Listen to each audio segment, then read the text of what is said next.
नमस्कार। दिन भर की बड़ी खबरों में आपका स्वागत है। मैं हूं अंशिता श्रीवास्तव। इस बुलेटिन में आज बात होगी योगी के बढ़ते कद से बीजेपी नेताओं की बढ़ती चिंता की, यूपी में मिली हार पर अखिलेश के बयान की, जानेंगे विधानसभा चुनावों में मिली जीत के बावजूद क्यों खुश नहीं है बीजेपी सांसद, गोवा में सरकार बनाने में क्यों फंसा पेच, बात करेंगे पंजाब में शपथ ग्रहण की तैयारी की, कांग्रेस और टीएमसी के दिए प्रस्ताव की, और बुलेटिन के आखिर में बात मोदी सरकार की नीतियों पर उठते सवालों की। लेकिन तमाम बड़ी खबरों से पहले एक नजर सुर्खियों पर। यूपी चुनावों के नतीजों पर ममता ने उठाए सवाल, कहा ईवीएम मशीन का हो फॉरेंसिक टेस्ट, हार से दिल छोटा ना करें अखिलेश। सपा नेता आजम खान को बड़ी राहत, यूपी जल निगम भर्ती घोटाले में आजम खान को मिली जमानत। पंजाब में हार के बाद कांग्रेस में अंतर्कलह, 3 पूर्व कैबिनेट मंत्रियों ने सिद्धू को बताया बेलगाम घोड़ा। शेयर बाजार में आज भी रही तेजी, 86 अंकों की तेजी के साथ 55,550 अंक पर पहुंचा सेंसेक्स, निफ्टी 36 अंकों की तेजी के साथ 16,630 अंक पर हुआ बंद। तो अब सुर्खियों के बाद बात आज की सबसे बड़ी खबर की। विधानसभा चुनावों में बीजेपी को उसकी उम्मीद से भी बढ़कर सफलता मिली। पार्टी को यूपी में एक बार फिर बड़ी जीत मिली। इस जीत में योगी आदित्यनाथ का योगदान सबसे ज्यादा माना जा रहा है। योगी के बढ़ते कद के चलते केंद्रीय नेतृत्व भी परेशान दिख रहा है। यहां तक कि पीएम मोदी ने तो जीत के बाद दिए अपने भाषण में उनका नाम तक नहीं लिया। प्रधानमंत्री नरेंद्र मोदी ने उत्तर प्रदेश सहित 4 राज्यों के विधानसभा चुनाव में बीजेपी की शानदार जीत के बाद दिल्ली के बीजेपी मुख्यालय में पार्टी कार्यकर्ताओं को संबोधित किया। इस मौके पर गृह मंत्री अमित शाह, रक्षा मंत्री राजनाथ सिंह और बीजेपी अध्यक्ष जेपी नड्डा भी मौजूद थे। बीजेपी का हेडक्वार्टर जगमग रोशनी से सराबोर था। इस रोशनी के बीच पीएम मोदी ने अपने भाषण में मतदाताओं को बधाई दी और आभार व्यक्त किया। उन्होंने कहा कि यूपी के प्यार और आशीर्वाद ने मुझे यूपी वाला बना दिया। दिल्ली के बीजेपी मुख्यालय में हुए जश्न में हर तरफ भाजपा, मोदी और भारत के जय घोष सुनाई दिए, लेकिन इन जयकारों में योगी आदित्यनाथ का नाम नहीं था।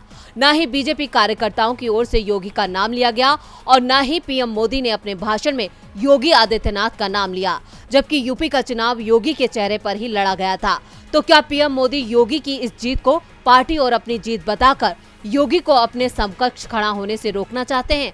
क्योंकि भाषण में योगी का नाम नहीं लेना कई सवाल खड़े कर रहा है। इन नतीजों से पीएम मोदी ने अपने ब्रांड मोदी की मजबूती को बरकरार रखा है, वहीं योगी ने अपनी ब्रांड इमेज मोदी से भी मजबूत बनाने की कोशिश की है। पीएम मोदी ने पश्चिमी यूपी से लेकर पूर्वांचल तक बीजेपी के लिए हवा बनाई, जो वो हर चुनाव में ऐसा करते हैं। लेकिन इस चुनाव के सबसे बड़े सितारे योगी बनकर निकले। वो देश के सबसे बड़े प्रदेश के पहले ऐसे मुख्यमंत्री हैं जो 5 साल लगातार सत्ता चलाने के बाद लगातार दूसरी बार जीत कर आए हैं। पिछली बार योगी को बाहर से लाकर सीएम की कुर्सी पर बैठाया गया था, लेकिन ये चुनाव उनके नेतृत्व में लड़ा गया। योगी की मोदी से अलग एक अपनी फैन फॉलोइंग है। इस जीत से योगी ने प्रधानमंत्री पद पर मोदी के विकल्प के रूप में खुद को भी पेश कर दिया है। चुनावों से पहले योगी आदित्यनाथ को सीएम पद से हटाने के संकेत मिल रहे थे, लेकिन अब यूपी में ही नहीं, दिल्ली की कुर्सी पर भी योगी की दावेदारी दिखाई देने लगी है। यूपी में बीजेपी की जीत के बाद सभी की नजरें सपा प्रमुख अखिलेश यादव पर भी थी कि वो आगे क्या रणनीति बनाएंगे। सपा चीफ ने अपने समर्थकों को हौसला बनाए रखने को कहा है। इसके अलावा और क्या कहा अखिलेश ने, देखिए ये रिपोर्ट। यूपी के नतीजों ने एक बार फिर सपा प्रमुख अखिलेश यादव को संघर्ष करने के लिए चुना है। अखिलेश की रैलियों में उमड़ा जनसैलाब वोटों में क्यों तब्दील नहीं हुआ? आखिर अखिलेश से कहां चूक हो गई? ये वो सवाल हैं जिन पर सपा प्रमुख को गंभीरता से विचार विमर्श करना होगा। यूपी के नतीजों के बाद देर रात अखिलेश यादव ने अपनी पहली प्रतिक्रिया दी है। नतीजे आने के बाद से ही समर्थकों को अखिलेश के रिएक्शन का इंतजार था। अखिलेश यादव ने अपने बयान में जनता को धन्यवाद दिया है। 2017 के मुकाबले इस बार सीटें बढ़ाने पर प्रदेश के लोगों का आभार जताया है। अखिलेश यादव ने ट्विटर पर लिखा है, यूपी की जनता को हमारी सीटें 2.5 गुनी व मत प्रतिशत 1.5 गुना बढ़ाने के लिए हार्दिक धन्यवाद। हमने दिखा दिया है कि भाजपा की सीटों को घटाया जा सकता है। भाजपा का ये घटाव निरंतर जारी रहेगा। आधे से ज्यादा भ्रम और छलावा दूर हो गया है, बाकी कुछ दिनों में हो जाएगा। जनहित का संघर्ष जीतेगा। सपा ने अकेले 111 सीटों पर जीत हासिल की है, वहीं बीजेपी गठबंधन ने 273 सीटें जीती हैं। वोटों की गिनती से पहले उन्होंने ईवीएम में धांधली होने का भी आरोप लगाया था। हालांकि हालांकि नतीजों के बाद अखिलेश ने अपने पहले बयान में ईवीएम को लेकर कुछ नहीं कहा है। यूपी की 403 सीटों वाली विधानसभा में बहुमत के लिए 202 सीटों की जरूरत थी। बीजेपी ने अकेले 255 सीटें जीती हैं, जबकि उसके सहयोगियों ने 18 सीटें अपने नाम की हैं। बीजेपी गठबंधन ने 273 सीटें हासिल की हैं। समाजवादी पार्टी ने 111 सीटों पर जीत दर्ज की है। सपा के सहयोगी राष्ट्रीय लोकदल ने 8 और सुहेलदेव भारतीय समाज पार्टी ने 6 सीटों पर जीत दर्ज की है। बीएसपी सिर्फ 1 सीट पर जीत हासिल कर सकी है। कांग्रेस 2 सीटें ही जीत पाई है। यूपी चुनाव में बीजेपी को 41.29% वोट मिले हैं, वहीं समाजवादी पार्टी को 32.03% वोट हासिल हुए हैं। बीएसपी को भी 12.88% वोट मिले हैं। सपा के लिए आगे की राह आसान नहीं है। वैसे पार्टी की सीटें बढ़ गई हैं, लेकिन सपा बीजेपी को सत्ता हासिल करने से नहीं रोक पाई। बीजेपी की सत्ता से विपक्ष तो परेशान दिखाई ही दे रहा है, इसके साथ बीजेपी सांसद भी परेशान दिख रहे हैं। बीजेपी सांसद ने तो यहां तक कह दिया कि हमेशा जीत ही मिलेगी, ये तय नहीं है। यूपी में बीजेपी की बम्पर जीत से एक और बीजेपी नेता खुशी से झूम रहे हैं। होली से पहले बीजेपी नेता होली मना रहे हैं, एक दूसरे के चेहरे पर गुलाल लगाकर अपनी खुशी का इजहार कर रहे हैं। लखनऊ और दिल्ली के बीजेपी दफ्तरों में मिठाइयां बांटी जा रही हैं, लेकिन बीजेपी की एक सांसद इस जीत से खुश नहीं है। उसके चेहरे पर मायूसी है। यूपी में मिली इस जीत को उन्होंने योगी की जीत मानने से इनकार कर दिया है। ये नेता हैं बदायूं से बीजेपी सांसद संघमित्रा मौर्य, जो अपने पिता की हार से काफी हताश हैं। बीजेपी छोड़कर सपा में शामिल हुए स्वामी प्रसाद मौर्य फाजिल नगर से चुनाव हार गए। सपा में शामिल हुए स्वामी प्रसाद मौर्य ने बड़े बड़े दावे किए थे, लेकिन नतीजे उसके उलट आए हैं। स्वामी प्रसाद मौर्य की बेटी और बीजेपी सांसद संघमित्रा मौर्य ने अब योगी की जीत और पिता की हार पर रिएक्शन दिया है। उन्होंने हार और जीत को एक ही सिक्के के 2 पहलू बताते हुए कहा कि राजनीति में कोई अमर नहीं है। सपा प्रत्याशी और अपने पिता स्वामी प्रसाद मौर्य की हार से दुखी संघमित्रा मौर्य ने कहा, मैंने पहले ही कहा है कि हार और जीत एक सिक्के के 2 पहलू हैं। मैं खुद 2 बार हार चुकी हूँ। मैं ही क्या, पिताजी ने भी लंबा संघर्ष किया है, हार का मुंह देखा है। संघर्ष के सफर में हमने दोनों पहलू देखे हैं। जनता का फैसला हृदय से स्वीकार करते हैं। फाजिल नगर में स्वामी प्रसाद मौर्य पर हुए हमले को लेकर संघमित्रा मौर्य ने कहा था कि स्थानीय कार्यकर्ताओं ने जो किया उस पर मैंने नाराजगी जताई थी और वो अब भी है, आगे भी रहेगी।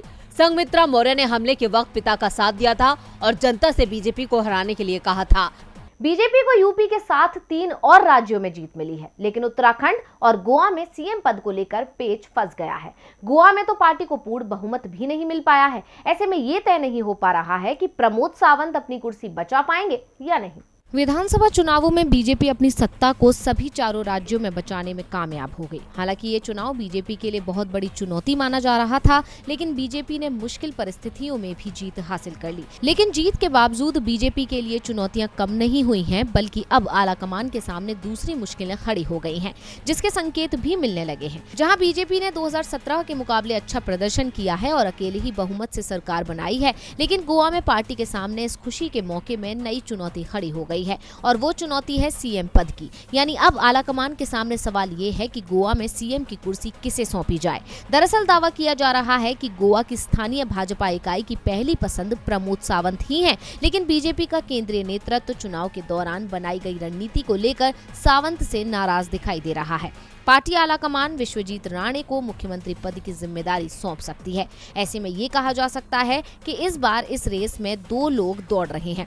ऐसे में आलाकमान को फैसला करना है कि वो किसे राज्य की सत्ता सौंपती है।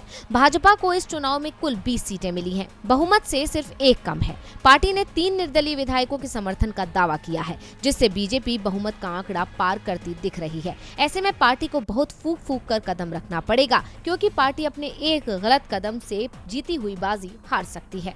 किसे मिलेगा ताज, जल्द ही ये तय हो जाएगा। बीजेपी ने अभी सीएम पद को लेकर ऐलान नहीं किया है, लेकिन पंजाब में जबरदस्त जीत हासिल करने वाली आम आदमी पार्टी ने अपनी सरकार को लेकर सब कुछ साफ कर दिया है। आपकी ओर से सीएम उम्मीदवार घोषित किए गए भगवंत मान आज दिल्ली पहुंचे और उन्होंने अपने शपथ ग्रहण समारोह के लिए दिल्ली के सीएम केजरीवाल को न्योता दिया। तो कब पंजाब में होगा शपथ ग्रहण, देखिए ये रिपोर्ट।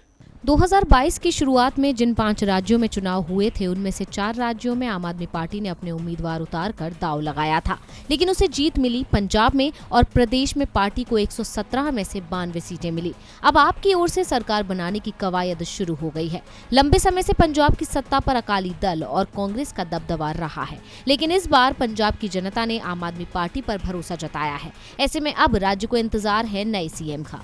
खबर आ रही है कि आम आदमी पार्टी के पंजाब के सीएम उम्मीदवार भगवंत मान 16 मार्च को शपथ लेंगे। उन्होंने शपथ ग्रहण समारोह के लिए दिल्ली के सीएम अरविंद केजरीवाल को आमंत्रित किया है। सरकार बनाने से पहले मान दिल्ली के सीएम और पार्टी के राष्ट्रीय संयोजक अरविंद केजरीवाल के साथ 13 मार्च को अमृतसर में रोड शो करेंगे। वहीं केजरीवाल ने भगवंत मान की जीत पर कहा कि मेरा छोटा भाई शपथ लेगा। भगवंत मान शहीद आजम भगत सिंह के बहुत बड़े प्रशंसक हैं और आमतौर पर उनके जैसे ही कपड़े पहनते हैं। भगवंत मान ने गुरुवार को संगरूर में लोगों को संबोधित करते हुए कहा, आप लोगों को खुला निमंत्रण दे रहा हूं। पहले शपथ समारोह महलों में होते थे, लेकिन अब ये समारोह शहीदों के गांव में होंगे। हम खटर कलां में शपथ लेंगे। इसके अलावा भगवंत मान ये घोषणा पहले ही कर चुके हैं कि हर सरकारी कार्यालय में केवल 2 ही तस्वीरें होंगी, एक शहीद भगत सिंह की और दूसरी भीमराव अम्बेडकर की। अब पंजाब की जनता ने तो आम आदमी पार्टी पर भरोसा जता दिया, लेकिन आप जनता के भरोसे पर कितना खरी उतरती है ये तो समय बताएगा। 16 मार्च को भगवंत मान सीएम पद की शपथ लेंगे। दिल्ली के अलावा आपकी ये दूसरी सरकार होगी। आप जहां पंजाब में मिली जीत से खुश दिखाई दे रही है, तो दूसरी ओर कांग्रेस की मुश्किलें बढ़ती दिख रही हैं। पार्टी के हाथ से एक के बाद एक राज्य निकलते जा रहे हैं। कांग्रेस की हार पर टीएमसी ने तंज कसते हुए उसे एक प्रस्ताव दिया है। 5 राज्यों में हुए चुनावों के नतीजे आ चुके हैं, लेकिन ये नतीजे कांग्रेस के लिए अच्छी खबर लेकर नहीं आए, जबकि कांग्रेस को 5 में से 4 राज्यों में बेहद ज्यादा उम्मीदें थी। ये चुनाव कांग्रेस के कमबैक के लिए अच्छा मौका माने जा रहे थे, लेकिन ऐसा नहीं हो सका। अब ऐसे में लगातार कांग्रेस की काट कर रही तृणमूल कांग्रेस को एक बार फिर मौका मिल गया और उसने कांग्रेस को घेर लिया है। कांग्रेस को घेरते हुए तृणमूल कांग्रेस ने एक प्रस्ताव भी दे डाला, जिसमें कांग्रेस को टीएमसी के आगे कमजोर पार्टी बताया गया है और कांग्रेस नेताओं को ममता बनर्जी का नेतृत्व स्वीकार करने के लिए कहा है। दरअसल 5 राज्यों में कांग्रेस की हार के बाद तृणमूल कांग्रेस एक बार फिर हमलावर हो गई है। पार्टी के नेताओं ने कांग्रेस को टीएमसी में शामिल होने की सलाह दी है। वहीं दूसरी तरफ कांग्रेस ने टीएमसी पर भारतीय जनता पार्टी का एजेंट होने के आरोप लगाए। टीएमसी नेता और प्रदेश सरकार में मंत्री फिरहाद हाकिम ने कहा कि एक बार फिर महागठबंधन की बात करते हुए 2024 में टीएमसी के नेतृत्व में चुनाव लड़ने की बात कही। टीएमसी नेता ने कहा कि मुझे समझ नहीं आता कि कैसे कांग्रेस जैसी एक पुरानी पार्टी नदारद होती जा रही है। हम भी इस पार्टी का हिस्सा थे। कांग्रेस को टीएमसी में शामिल हो जाना चाहिए, ये सही समय है। इसके बाद राष्ट्रीय स्तर पर महात्मा गांधी और सुभाष चंद्र बोस के सिद्धांतों को लेकर हम गोडसे के सिद्धांतों के खिलाफ लड़ सकते हैं। इस बात में कोई दो राय नहीं है कि ममता बनर्जी लगातार कांग्रेस की काट करती नजर आ रही हैं और खुद प्रधानमंत्री बनने का सपना देख रही हैं। ऐसे में अब टीएमसी को एक बार फिर मौका मिल गया है। इतना ही नहीं, गोवा में भी कांग्रेस की हार के पीछे कहीं न कहीं टीएमसी जिम्मेदार है। ऐसे में अब देखना होगा कि कांग्रेस टीएमसी के प्रस्ताव पर क्या प्रतिक्रिया देती है।